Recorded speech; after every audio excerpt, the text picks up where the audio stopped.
Kita mulakan dengan subtopik 2.1 kaedah pengiraan, di mana pelajar akan mempelajari konsep pendapatan negara yang berikut, iaitu pertama KDNK, KNK dan KNB. Yang kedua, keluaran negara pada harga pasar dan kos faktor.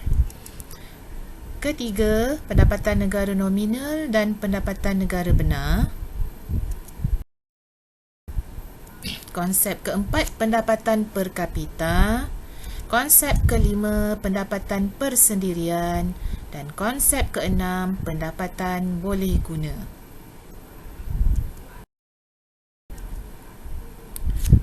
Baiklah, kita mulakan dengan konsep pertama, KDNK, iaitu K untuk keluaran di dalam, N negeri, K kasar, iaitu definisinya ialah nilai barang akhir dan perkhidmatan yang dihasilkan dalam sesebuah negara oleh faktor pengeluaran milik negara itu dan milik negara asing bagi tempoh 1 tahun sebelum ditolak dengan susut nilai. So, di sini pelajar perlu mengingat keyword penting untuk KDNK adalah faktor pengeluaran milik negara itu dan negara asing yang berada dalam sesebuah negara.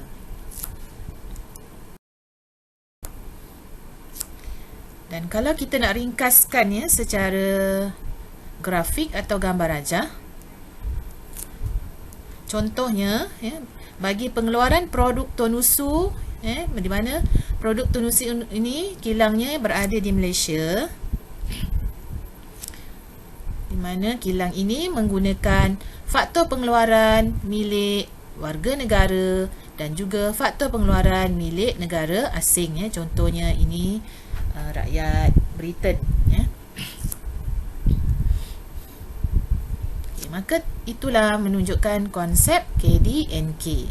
Sebuah kilang yang beroperasi di Malaysia, dan kilang itu menggunakan faktor milik warga negara dan juga faktor milik bukan warga negara.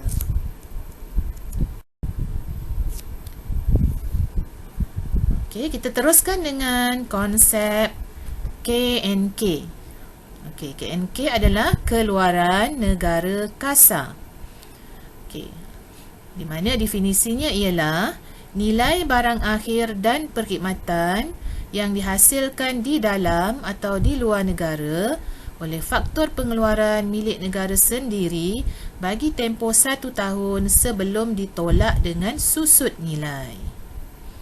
Okay, jadi keyword atau poin penting bagi konsep KNK ialah faktor pengeluaran milik negara itu sendiri, sama ada faktor itu berada dalam negara atau di luar negara. Okey, dan untuk lebih memahami konsep KNK, kita boleh lihat kepada grafik ini. Okey. Faktor pengeluaran ni seperti buruh, contohnya faktor pengeluarannya adalah buruh, di mana buruh tadi adalah buruh warga negara Malaysia, tetapi buruh warga negara Malaysia ini sedang bekerja di negara X. Dia adalah warga negara Malaysia, tapi dia menyumbangkan faktor buruhnya di luar negara, iaitu di negara X, dan nilai keluaran faktor buruh ini akan diambil kira dalam penghitungan. Diambil kira, nampak arrow ni menunjukkan nilai keluaran buruh tadi akan masuk dalam penghitungan KNK bagi negara Malaysia.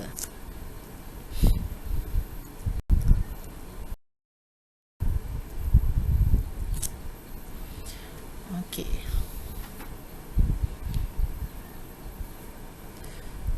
Seterusnya kita sambung dengan, selepas kita sudah mengetahui konsep KDNK dan KNK, sekarang kita akan mengetahui apa beza konsep KNK dengan KDNK ini. Okay, konsep pertama, KNK ni akan mengambil kira nilai keluaran faktur milik warga negara di luar negeri, sedangkan KDNK tidak.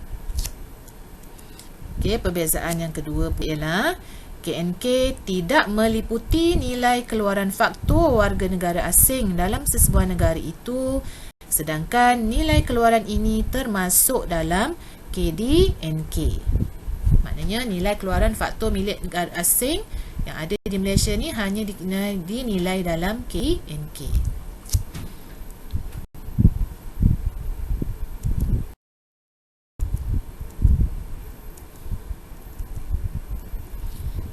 Okey, sekarang kita lihat gambar rajah ini. Ya, okey, gambar rajah ini nak menerangkan tentang konsep KNK. Di mana penghasilan barang, sesuatu barang yang dihasilkan di dalam Malaysia jika menggunakan faktor milik negara asing, pendapatan milik warga asing tadi akan dibawa keluar, yang akan dikenali dengan bayaran faktor keluar negara. Manakala sekiranya faktor milik Malaysia tetapi faktor itu berada di luar negara, faktor milik Malaysia tadi akan membawa balik pendapatan faktor dari luar negara.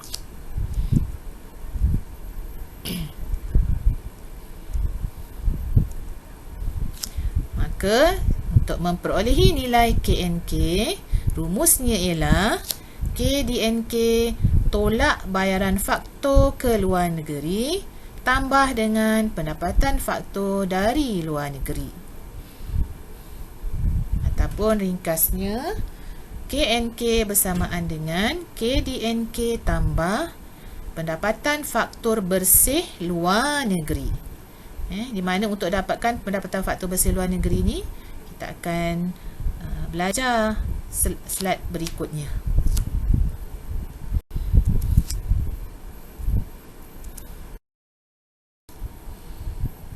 Okey, kita teruskan dengan rumus untuk mengira pendapatan faktor bersih luar negeri, iaitu rumusnya PFBLN bersamaan dengan pendapatan faktor luar negeri tolak bayaran faktor ke luar negeri.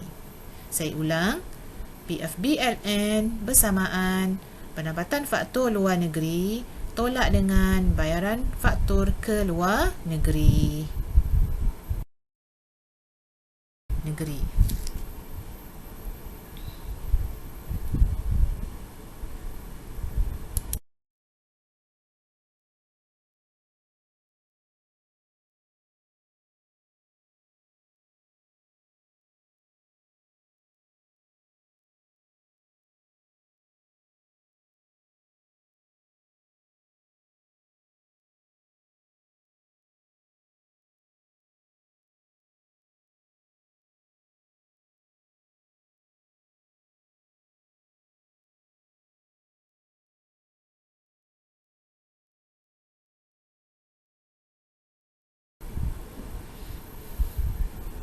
Sebaliknya, keadaan berikut pula akan berlaku, iaitu KDNK akan melebihi nilai KNK apabila PFBLN bernilai negatif.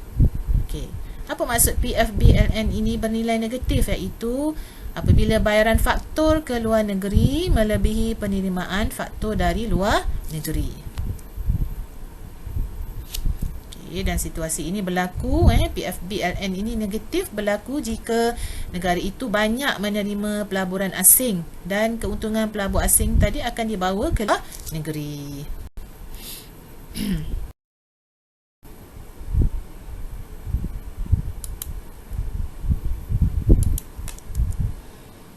Okey, kita teruskan dengan konsep keluaran negara bersih, iaitu KNB, di mana definisinya ialah nilai barang akhir dan perkhidmatan yang dikeluarkan oleh sesebuah negara setelah ditolak dengan susut nilai barang modal.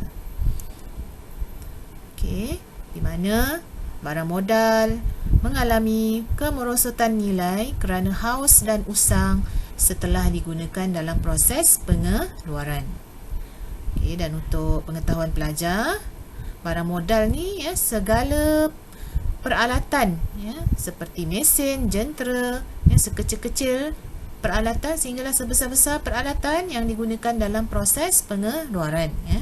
Bila digunakan secara berterusan, maka barang modal ini akan mengalami susut nilai ya.